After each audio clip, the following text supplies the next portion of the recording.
प्रजा ही तो वो स्रोत है जिनसे ये सारी शक्तियां आती है। वही परम शक्ति है,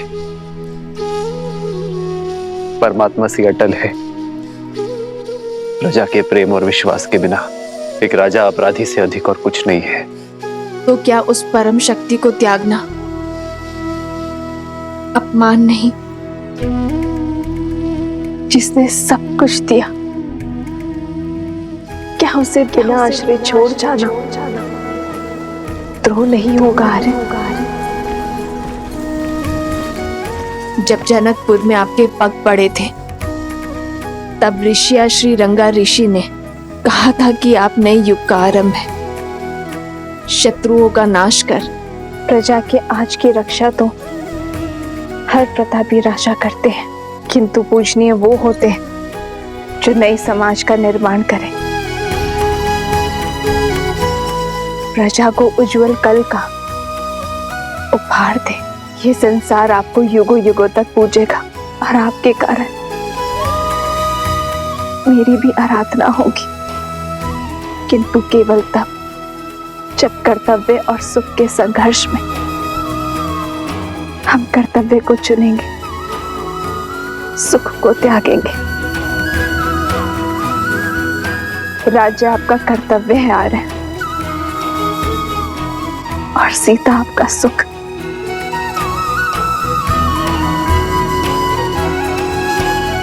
राज्य को त्यागने में स्वार्थ है और सीता को त्यागने में परमार्थ। राम के साथ सीता का नाम सदियों के लिए जुड़ा रहेगा।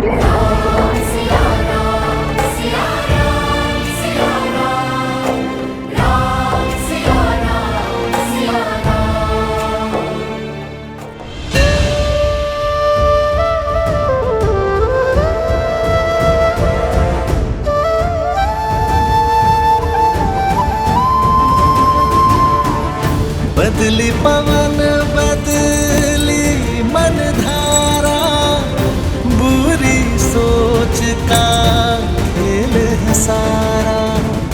झूठा ना वनवास ये पूरा, मर्यादा का समर अधूरा।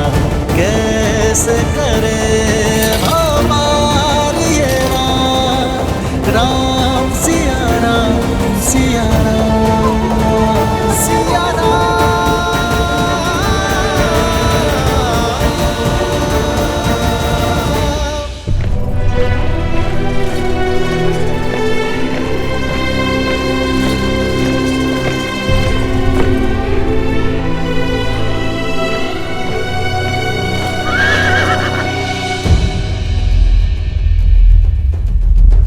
ये स्थान नगर से बहुत अधिक दूर है भाभी माँ। क्या मैं यहीं आप... नहीं लक्ष्मण भैया, यहाँ की वनस्पतियां अयोध्या के समान है। यहाँ के स्थल जलवायु में अधिक अंतर नहीं है। आप रथ आगे बढ़ाइए, गंतव्य भी दूर है। जो आ गया भाभी माँ।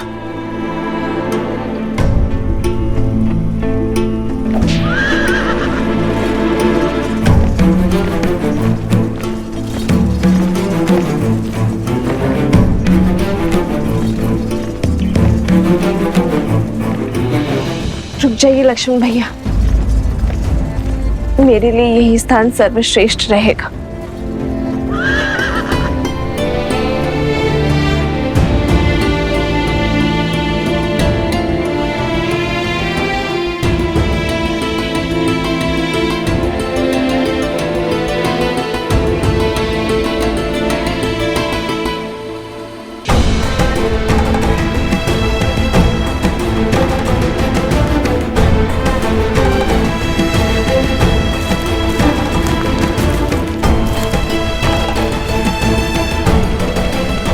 ये वन तो अत्यंत घना है भाभी माँ। यहाँ तो संकट भी 100 गुना अधिक होगा। संकट की चिंता नहीं है मुझे लक्ष्मण, क्योंकि मैं वनवास को जा रही हूँ। संन्यास का नियम कहता है कि दृष्टि की सीमा से परे परिवार को स्वर की सीमा से परे मित्र को और स्मृति की सीमा तक शत्रु को रखना चाहिए। मुझे अयोध्या की स्मृति की सीमा से परे जाना ही होगा लक्ष्मण भैया, ताकि अयोध्या की प्रजा को राजा राम पर पूरा विश्वास हो जाए। नहीं, क्यों भाभी माँ? मुझे समझ नहीं आता, मुझसे इतना बड़ा पाप क्यों करवाया भैया ने? 14 वर्षों तक मैं आपके दुखों का साक्षी रहा हूं। एक राजा रानी को असहाय होकर वन वन भटकते वनवासियों का जीवन जीते देखा है मैंने। भांति भांति के कष्टों को सहते देखा है। उन्हीं कष्टों की अग्नि में आपको पुनः झोंकने का कार्य मुझे ही क्यों दिया गया?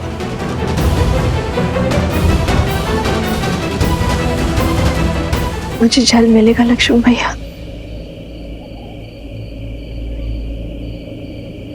जी भाभी माँ।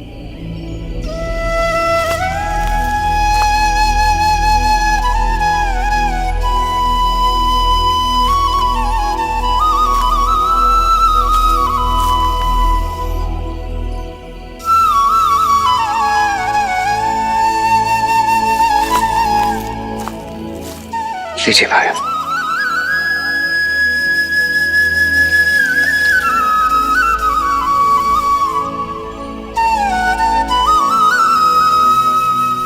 संसार में केवल जल है जो अग्नि को बुझाती है।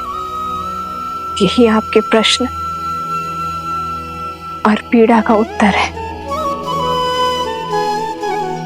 केवल आपको ही चुना, क्योंकि 14 वर्षों में केवल आप ही मेरे और श्री राम के इस अयान के साक्षी बने।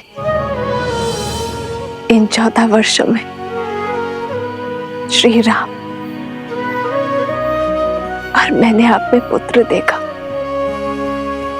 जिसने अपने सारे समर्पण को समेटकर अपनी भाभी माँ के चरणों में रख दिया।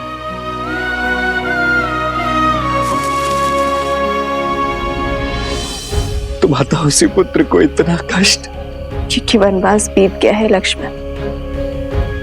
अब आप केवल श्री राम के अनुज या मेरे पुत्र नहीं, अयोध्या के सेनापति भी है। और सेनापति का समर्पण अपनी मां या भाभी के चरणों में नहीं, अयोध्या के चरणों में होना चाहिए। और आपके मुंह से मुक्ति आवश्यक थी।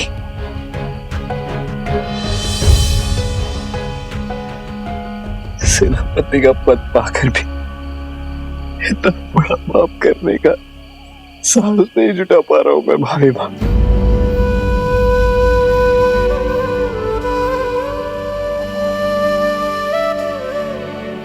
अपनी सोच में कर्तव्य लाओ, भुजाओं में बल और कर्म में साहस स्वयं आ जाएगा। राजा की आज्ञा का पालन करना आपका धर्म है और मेरी भी यही इच्छा और आज्ञा भी है। स्मरण रखिएगा भैया, मैं रहूं या ना रहूं, मेरा आशीर्वाद सदा आपके साथ रहेगा।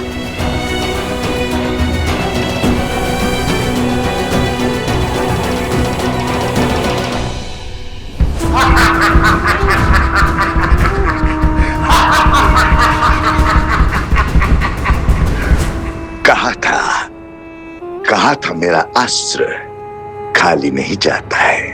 वैसा ही हुआ। जो महान दशानंद रावण न कर पाया वो महत्व लिया सहस्त्रमुख रावण ने कर दिया। महान श्री राम को अपने पाश में फंसा दिया। मेरे कारण राम ने सीता को त्याग दिया, अपने पति को ललकारा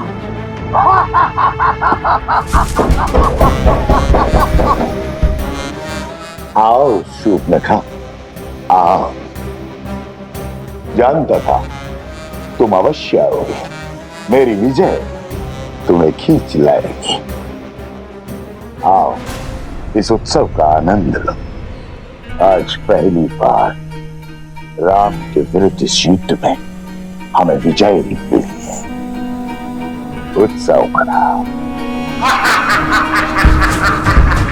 समय से पूर्व उत्सव नहीं मनाया करते हैं भैया। तुमने केवल एक मोर्चा जीता है, युद्ध नहीं।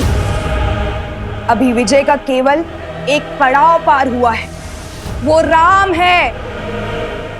वो पीड़ा का सागर पार करने वालों में से है, उसमें डूब जाने वालों में से नहीं है।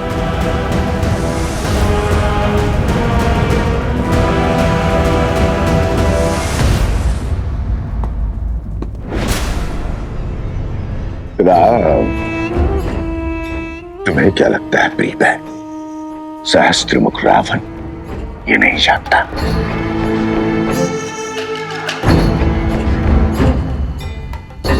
राम नाम सत्य है, इसलिए राम पर अगला बार भी सज्ज कर चुका हूं मैं। सदा सदा के लिए उससे सुख और शांति छीनने की योजना बना चुका हूं मैं।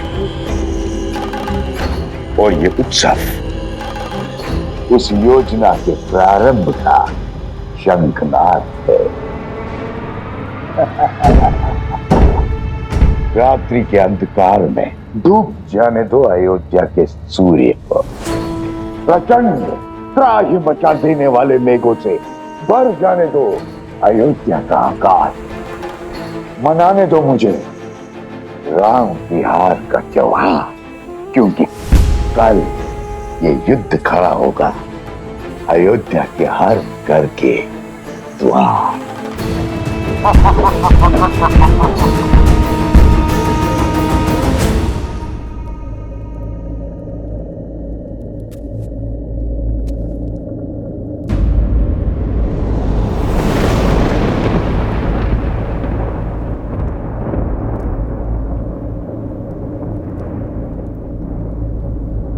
नहीं सीते,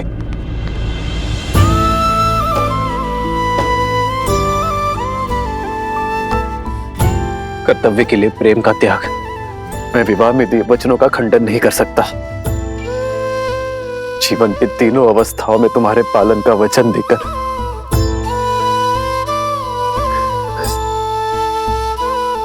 तुम्हें अकेले वन में नहीं छोड़ सकता मैं सीते।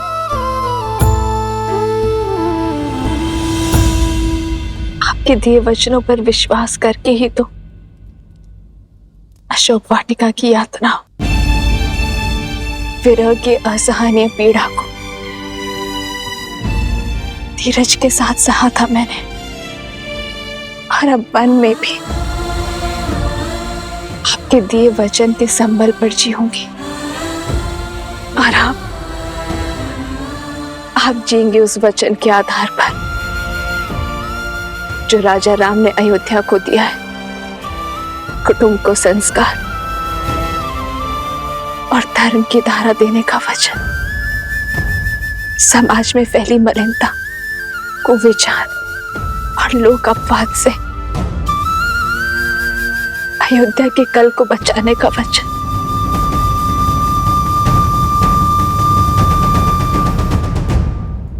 राह तके हैं विकल ये नैना, राह मिलन की राम भी ढूंढे, सिया बिना कोई राग न गूंजे। सिया राम, सिया राम, सिया राम, सिया राम, सिया राम, सिया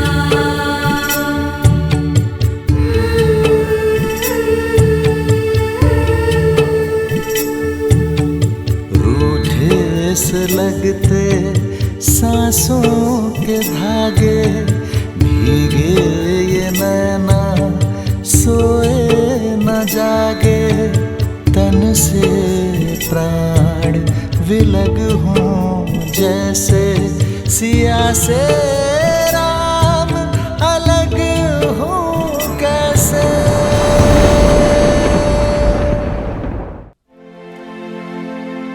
आप ही ने कहा था ना कि राम राज्य को लाने में समय लगेगा, लंबे समय तक प्रयास करना होगा।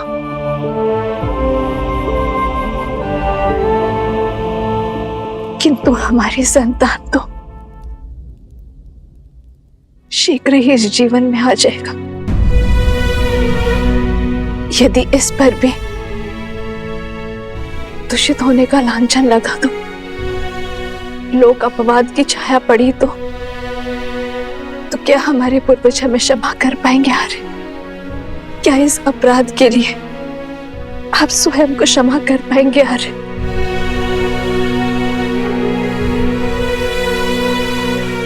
मुझ में तो स्वयं को क्षमा करने की क्षमता नहीं है। आर्य,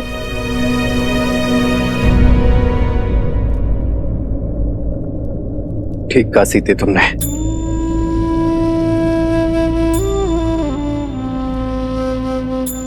भविष्य के लिए बलिदान देना हर माता पिता का प्रथम कर्तव्य होता है, किंतु ये बलिदान केवल तुम ही क्यों दोगी सीते? किसने कहा आर्य कि ये बलिदान का दंश केवल मैं भोगूंगी? जितनी अधूरी वन में श्री राम की सीता होगी, उतने ही अधूरे अयोध्या में सीता के श्री राम होंगे। ये यज्ञ है आर्य, जिसमें हम दोनों वेदी के दोनों ओर बैठे कर्तव्य कर्म की आहुति देंगे। राम सिया राम जय जय राम। राम सिया राम जय जय राम। राम सिया राम जय जय राम। आज अपनी संतान के उज्जवल भविष्य के लिए भिन्न हो रहे हैं हमारे। सिया राम। आप अपनी प्रजा को शिक्षा देना, मैं हमारी संतान को संस्कार दूंगी। सिया राम।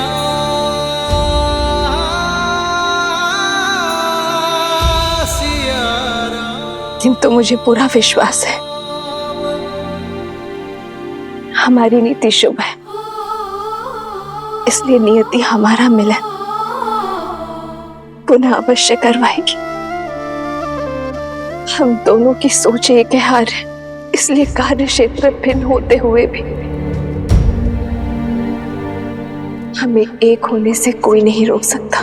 जन्म जन्म का है ये संगम, राम रतन सीता वैभव धन।